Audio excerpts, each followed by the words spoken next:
Nziza UMURENGE dukunda imboni y'akarere kose. Kakarungi ni wowe watwibarutse, umurenge w'ibyiza, Gashari ku meza wogere.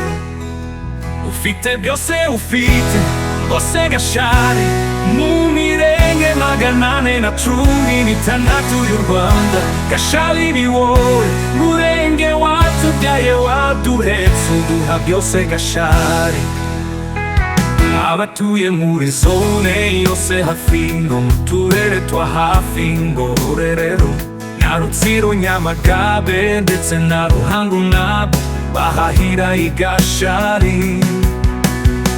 Ufite byose ufite bose Gashari, mu mirenge 816 y'u Rwanda.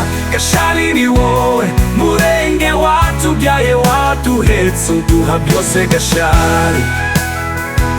Ubuhinzi burahari, ubworozi burahari, cyari kirahari, kawa irahari, ubuzima buhagaze neza, uzazurebe Gashari.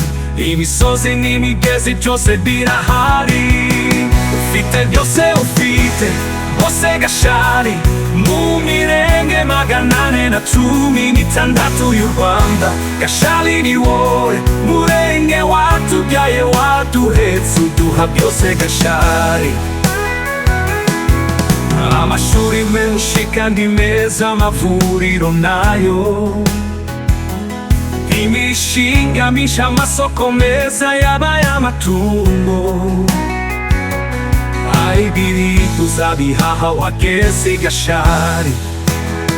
Ufite byose ufite bose Gashari, mu mirenge 816 y'u Rwanda. Gashari ni wowe murenge watubyaye, waduhetse uduha byose Gashari.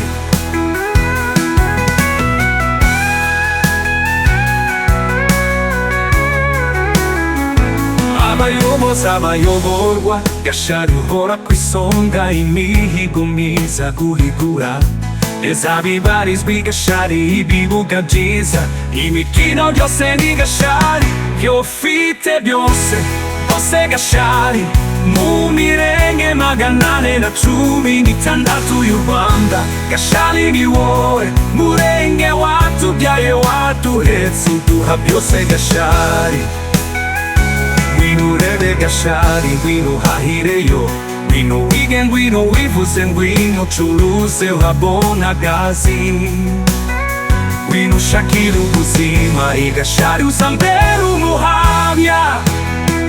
Ufite byose ufite bose Gashari, mu mirenge 816 y'u Rwanda. Gashari ni wowe murenge watubyaye, waduhetse uduha byose Gashari.